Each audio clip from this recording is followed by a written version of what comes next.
en contacto con alguien a quien queremos mucho, amiga de hace mucho tiempo, que ha compartido tantas cosas con nosotros y siempre charlas muy, muy, muy jugosas, muy interesantes. Porque ella tiene ella, ella es una persona ella está con su llena de vida. contenidos. Es de estas mujeres, de esas personas que son como libros. Escritora, gestora cultural, bueno, exfuncionaria también. Josefina Delgado, bienvenida al programa. Aquí Alejandra, Carlos, te saludamos. ¿Cómo estás? Muy bien, ¿me oyen bien? Sí, perfecto, perfecto. hermosa. Perfecto, muy bien. Hay que constatar antes que nada. Un, dos, tres, Bueno, probando. les agradezco mucho los elogios. No sé si los merezco todos. No, sí, claro que Pero sí. yo los quiero mucho a ustedes también. Bueno, muchas gracias, Josefina. Aquí A ver, José, recién, antes de entrar en el tema específico del Día del Lector y lo que nos convoca, hablábamos del cambio en el Teatro Colón. Quería saber tu impresión, bueno, en la llegada de Julio Boca como nuevo director, acompañado de un gestor cultural uruguayo, griego, que va a estar en esta gestión. Y comentamos algunos detalles, ¿no? Algunos que dicen, bueno, había perdido un poco de seriedad la programación del Colón. Bueno, no sé si tenés ya alguna opinión sobre el tema. tengo muchas. Justo, caramba, entramos en la ventana, justo. Pero voy a decir algunas.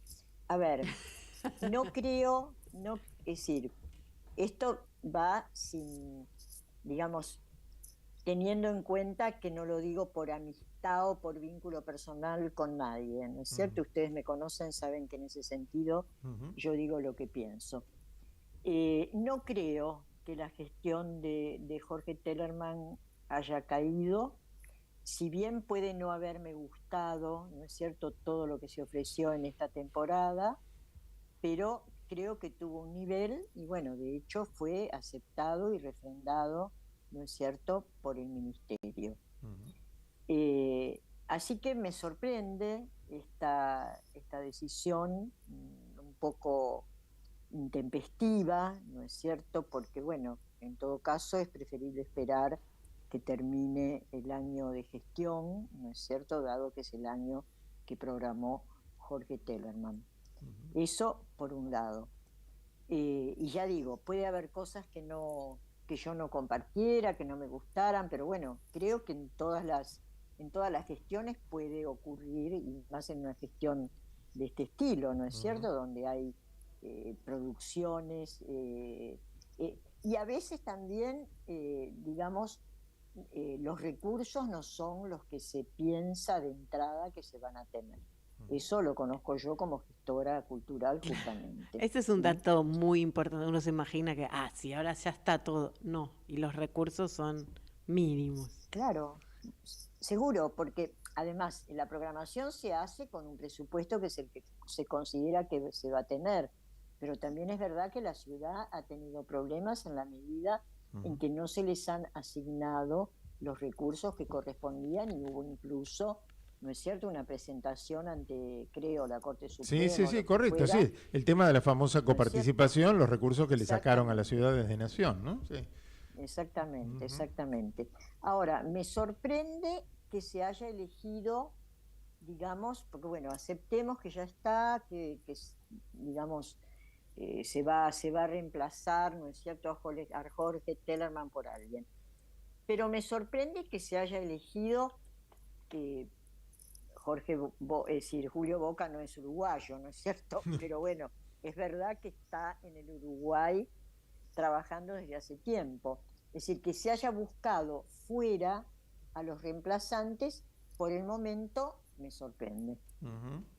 Bien. Es decir, sé que Germán Grieco, digamos, tiene méritos, ¿no es cierto? Ha sido el gestor del auditorio del Sodre, porque el Sodre, que es una radio por todos conocida, tiene también un auditorio que es muy importante, un auditorio con programación musical, yo he estado algunas veces allí, pero bueno, me sorprende el hecho de salir fuera del país para buscar a los reemplazantes. Supongo que habrá alguna explicación, por el momento no la tengo. Bien. Bueno, Muy bien. pero tenía Dijo, cosas para decir, ¿eh? Dijo, pero correcto. Tenía varias cosas para comentar. Hay metamensajes claros. Bueno, Pero no, a ver, habiendo pasado por tantas cosas claro. como pasé yo, digamos, es difícil no tener alguna, al menos conjetura. En este caso son conjeturas. ¿Qué es ser un gestor cultural? Perdón, ahí también. ¿Qué significa ser un gestor cultural? Bueno, es una denominación que es, no digo reciente, pero relativamente reciente, ¿no es cierto? En general, digamos, lo que se ha venido dando en nuestro país, tanto en la ciudad como, digamos, nosotros tenemos que pensar que hubo un momento en el cual arranca la democracia, ¿no es cierto?, hace 40 años, y eso permite cierto trabajo y cierta evolución que antes no se venía dando. En general, ha habido elecciones muy acertadas porque se ha buscado gente que tenía experiencia en cuanto a manejo, ¿no es cierto?, de responsabilidades tales como un ministerio, una subsecretaría, una dirección general, pero tampoco hay que pensar que eso es una profesión en sí misma. ¿No es cierto? Yo lo que creo es que, bueno, que en general es conveniente elegir personas que estén capacitadas por su formación cultural, ¿no es cierto?, por su trayectoria, a lo mejor no a lo largo de gestiones, pero sí representativa respecto a libros publicados, a investigación, ¿no es cierto? Creo que eso es lo que corresponde. Y luego, bueno, tener una capacidad. Por un lado, yo creo también de elegir un equipo que pueda acompañar, ¿no es cierto? En general también lo que ocurre es, eso lo digo por propia experiencia, cuando alguien se lo designa para un lugar, llegás y tenés gente que está, digamos, que es como la gente con la que deberías trabajar, pero bueno, hay que dar un tiempo a eso. Yo siempre pensé, y de hecho lo he hecho en las distintas gestiones que tuve a mi cargo, que tenés que probar a aquellos que tenés, nada de llegar y tierra arrasada, eso yo no comparto. Es decir, yo creo que tenés que saber quiénes son los que están allí, aprender de ellos muchas veces, pero básicamente tener un plan, porque si no tenés un plan, ¿no es cierto? Últimamente se han producido algunas cosas que yo no comparto, que es llegar a un lugar, arrasar con todo, traer gente y no sabes para qué. Y acá un poco se está pidiendo que todos renuncien. De algún modo sí, parece que el equipo se eso. va a mantener en la programación, obviamente hasta diciembre, todo lo que ya estaba pautado, pero bueno, con respecto al equipo parece que tampoco, ¿no? Como que llegaría toda gente nueva. Bueno, vamos a lo que nos convocaba. No es común tener a alguien que conozca Claro, de tantos de hilos, ¿no? De esta trama. Y seguro, bueno, y esta es una trama. Y vos fuiste una de las primeras gestoras culturales, ¿no? Desde que se empezó a usar esta idea con esto que tiene que ver con la verdadera trayectoria. Y en esta trayectoria nos encontramos con... Ahí vamos. Una gran lectora, además de escritora. Bueno, todos los escritores, y el propio Borges lo decía, ¿no? Que era más lector que escritor, que era más importante ser lector que escritor para él. Y bueno, por Borges, mañana, en el día que comienza, en este 24 de agosto, tenemos el Día del Lector, ¿no? Así que fundamentalmente el motivo de buscarte esta noche era por este tema y porque sabemos que sos una grandísima lectora. ¿Y qué significa el Día del Lector y por qué Borges? A ver, ¿por qué ubicamos a Borges como el motivo para haber instituido este día particularmente?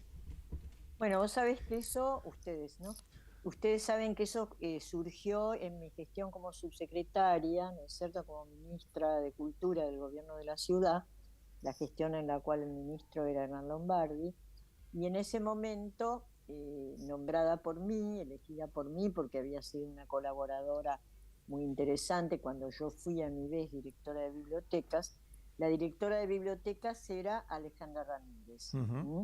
Entonces, fue a propuesta de ella que se eligió este 24 de agosto como Día del Lector, justamente basándose en eso que Borges había repetido muchas veces, con esa cosa además medio, digamos, de modestia que era real en él, cuando él decía que él se valoraba a sí mismo más como lector que como escritor, y que valía más, ¿no es cierto?, ser un buen lector que ser un gran escritor, y que sin ser un buen lector no se podía ser escritor. Así que esa fue la propuesta, aprobada además por la legislatura, digamos, como corresponde, y a partir de eso, por eso se homenajea a Borges el día de su cumpleaños, que en este año serían 125, ¿no es cierto? Y en homenaje suyo el Día del Lector. Uh-huh. Así que bueno, el reconocimiento para Alejandra Ramírez, a quien conocimos mucho, en toda la etapa que compartí programa con nuestra querida Natu Poblent, nuestra común amiga. Ella participaba desde sus columnas, desde el Ministerio de Educación también en aquel momento. Después creo que estuvo trabajando por Planeta, ¿no? En Editorial Planeta, ¿sí? Ahora está trabajando en Planeta. Ajá. No, después de eso fue subsecretaria de la provincia, del gobierno de Vidal. Ah, de María Eugenia Vidal. No, secretaria de Cultura del gobierno. Y ahora está dentro de Planeta. En Editorial Planeta. Bien. Exactamente. Así que por ella por esta buena idea y por estas frases de Borges, tenemos este día que comenzamos dentro de algunos minutos como el Día del Lector. Y a ver, ¿qué podemos decir del señor Jorge Luis Borges, vos que has conversado tanto con tantos escritores tan importantes, los más importantes que tuvo la República Argentina, ¿no?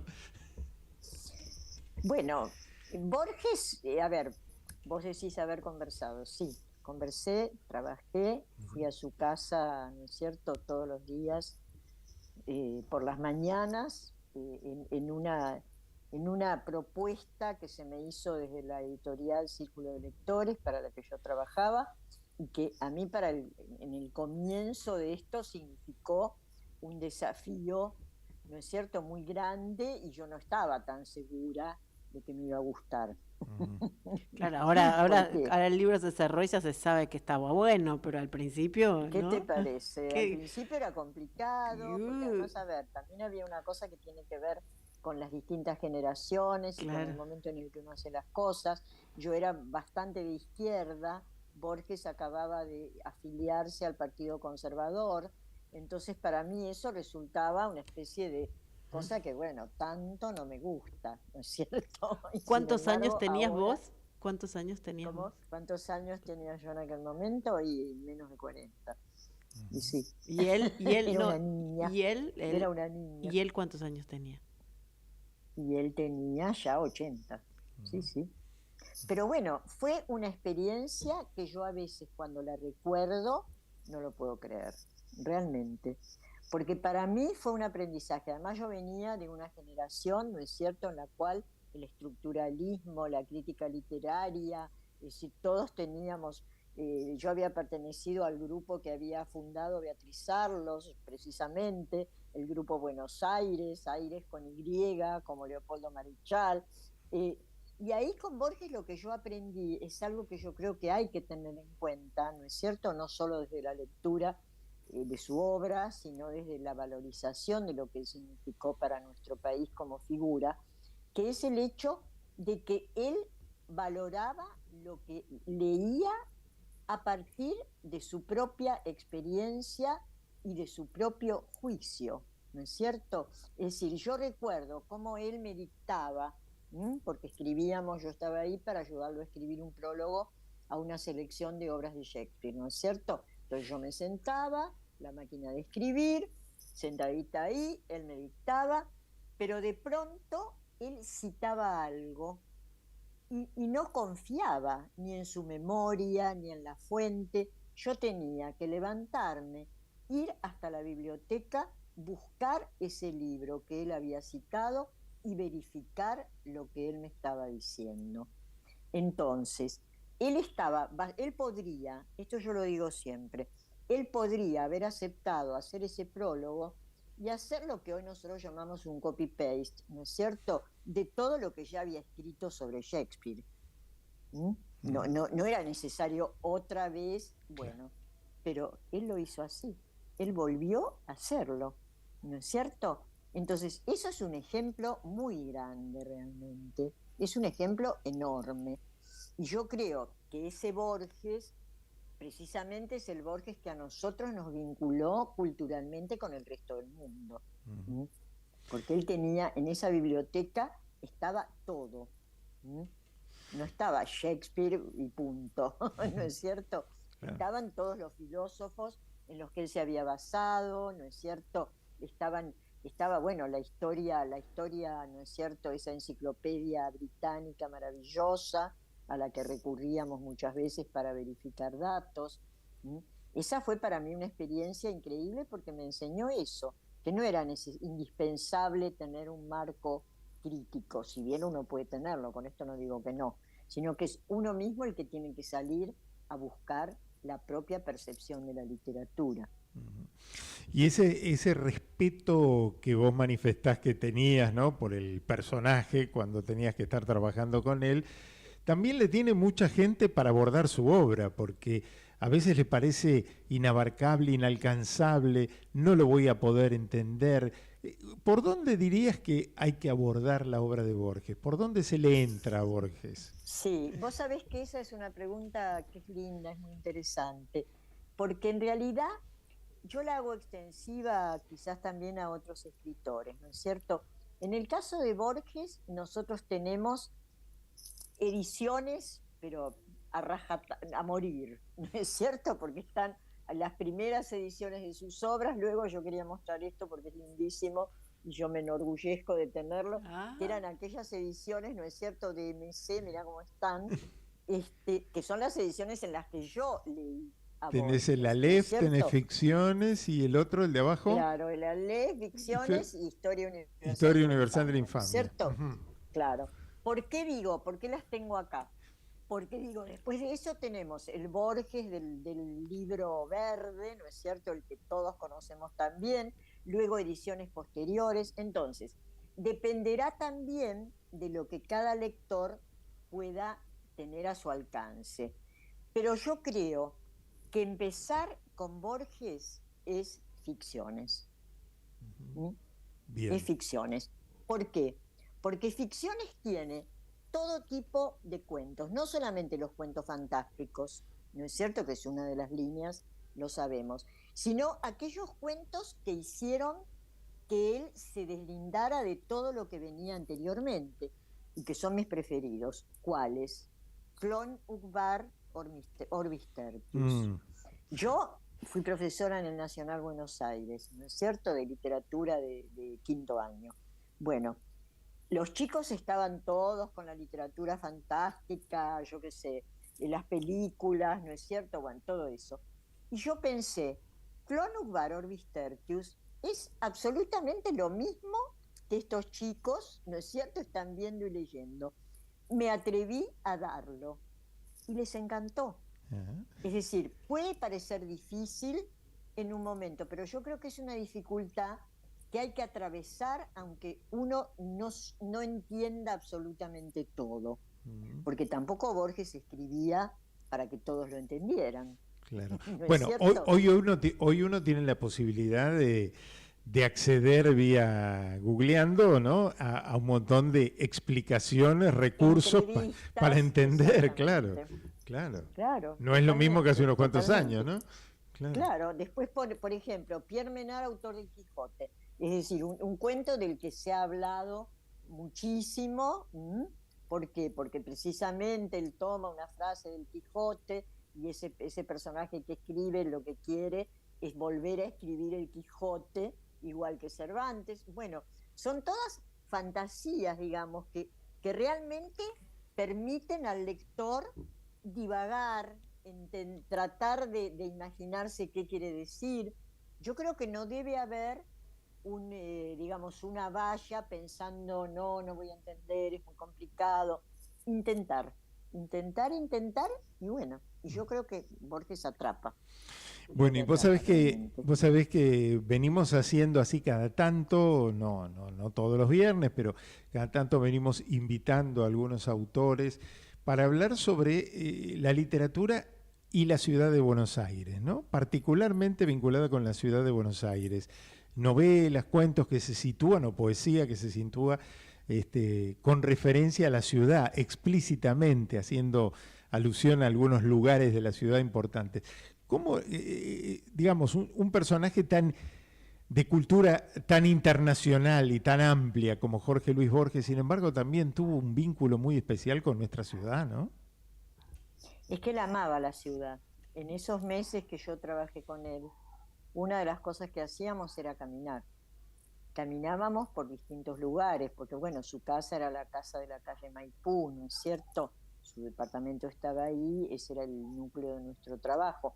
Pero muchas veces él me pedía que fuéramos a otros barrios, y me acuerdo que en cierta época en que era el momento en el que se elegía el premio Nobel, ¿no es cierto? Él fue un eterno, lo sabemos, un eterno candidato al premio Nobel. Es decir, era el mes de octubre, nosotros habíamos empezado a trabajar en agosto. Y bueno, me acuerdo que él ese día, o el día antes, cuando todavía no se sabía quién iba a ser elegido, él dijo, ¿por qué querría él ganar el premio Nobel? Y dijo esto que es de una ternura verdaderamente increíble, que es para comprarme una casita en el barrio sur. ¿Mm? ¿Cuál es era? Decir, ¿A dónde? ¿Qué barrio sur es? Y el barrio sur de la ciudad. Ajá. Podría ser San Cristóbal, o podría Barracas, ser La Boca, ¿no es cierto? Claro. Podría ser Barracas, lo que fuera. Pero tenemos que pensar que, por ejemplo, la calle Garay para él, que aparece en algunos cuentos, es muy importante. Es decir, él conocía muy bien la ciudad. No era un muchacho, yo qué sé, de retiro, porque además él se negaba a que a su barrio lo llamaran Barrio Norte. Él decía, esto no es el Barrio Norte, esto es Retiro, porque estaba en contra, ¿no es cierto?, de toda esa cosa un poco, voy a usar una palabra que no es de mis preferidas, pero digamos un poco cheta, como que bueno, esto es Barrio Norte, no, Retiro, decía él. Y bueno, muchas veces fuimos a caminar por la calle Brasil. Ajá. Que si nos llevaba un auto, ¿no es cierto?, tomábamos algo, y bueno, y a él le encantaba, le gustaba muchísimo eso.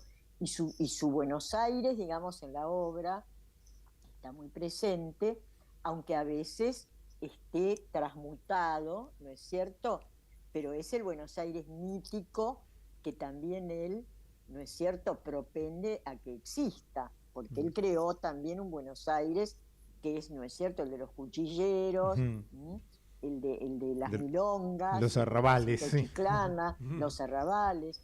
Piensen en Palermo, la casa donde, ¿no es cierto?, la casa la calle que hoy lleva su nombre, ¿no? Que lleva su nombre, 2 cuadras de esa calle Serrano, llevan el nombre de Jorge Luis Borges. Y bueno, ese Palermo era el arrabal, ¿no es cierto?, que a él le gustaba. La biblioteca de la ciudad, ¿no es cierto?, a la que él iba, la biblioteca Miguel Cané. Carriego, ¿sí? Miguel Cané. No, Cané no. Ah, no, otra. No, Cané es la de Cané es la donde de trabajó, ¿cierto? ¿no? En la que él trabajó. Ajá. No, la que es la casa de Carriego. Sí. Que era donde él iba de la mano de la madre, porque iban a la casa de Carriego. ¿No es cierto? Porque ahí aparece también ese personaje increíble que es la madre, ¿no es cierto?, que ha tenido mucho que ver en todas estas vicisitudes de ese hijo, que además tenía los problemas de la vista, que luego se agudizarían, pero Buenos Aires para él era realmente siendo que había vivido, ¿no es cierto?, buena parte de su juventud, de su adolescencia, en otras ciudades, ¿no es cierto? No por nada él eligió Ginebra para vivir sus últimos años, dado que ese era el lugar donde se había educado, ¿no es cierto?, llevado por su familia, ¿no? Bien. Así que eso es Buenos Aires para él. Claro que sí. Bueno, y tuvimos entonces una novedad o una exclusiva. ¿Qué iba a hacer si ganaba, definitivamente lo estaba esperando, el premio Nobel? Comprarse una casita en el sur. Casita, decía él, en el barrio sur. en el barrio sur. Con así una le llamaban. casita En en el el barrio. barrio, Nos perdimos una de... casita. ¿Y lo esperaba? ¿Qué pasó cuando no lo recibió al día siguiente? Bueno, se ponía muy mal. Bueno, a mí me tocó vivirlo ese año, ¿no es cierto? Pero Fanny, que era su empleada, ¿no es cierto? La famosa Fanny, ese día antes tenía que, digamos, como que cuidarlo especialmente porque se iba a dormir muy nervioso y al día siguiente esperaba las noticias y bueno, si nadie lo llamaba, nadie lo llamaba. Ujú. Bueno, qué error, ¿no? Se cometió con él, ¿no? Qué Qué injusticia. espanto, Qué injusticia, sí, un realmente. espanto. No me realmente. acuerdo quién fue que lo ganó ese año, la verdad. El Ujú. año ese que yo fui, ¿no? Que era el 82. Ujú. No me acuerdo, pero bueno. Bueno, así que a Eh, prepararse y a leer mucho. ¿Qué vas a leer mañana, por ejemplo, en el Día del Lector? en el Día del Lector, que voy a leer. Yo vuelvo a Borges por donde sea. Es decir, de pronto, estos que son mis libros preferidos, ¿no es cierto? Porque bueno, él después de esto ha escrito y publicado mucho más. A mí la poesía de Borges me gusta mucho. Ujú. ¿Mm? Me gusta mucho. Es decir, hay un libro especial que es La Cifra, que realmente me interesa especialmente. Bueno, los poemas. A mí se me hace cuento que empezó Buenos Aires, ¿no es cierto? Ujú. Es decir, ese es uno de los poemas donde precisamente habla de Buenos Aires, el poema de los dones, ¿m? Porque luego está toda esa historia de Borges en la Biblioteca Nacional, Ujú. que también es muy interesante.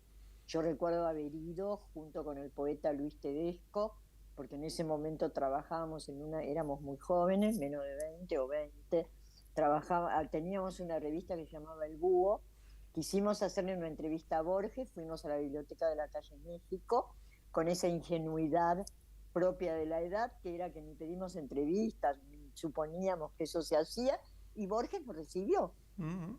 y Mira, Borges nos recibió, ¿no es cierto? Y le hicimos la entrevista. mira Eso es vos. magnífico. Bueno. Pero bueno, si yo mañana, el Día del Lector, tuviera que leer algo, leería Flónubar Orbistertius. Muy bien, ahí está. Buena Así que propuesta. lean eso. Otro día vamos a hablar de otra de tus pasiones y de tus elegidos y con quien has trabajado tanto, que fue don Julio Cortázar. Pero lo dejamos para otro día, ¿sí? Que cumple años el lunes. El lunes. Le mandamos, Claro. bueno, Lo recordaremos sumamos. también.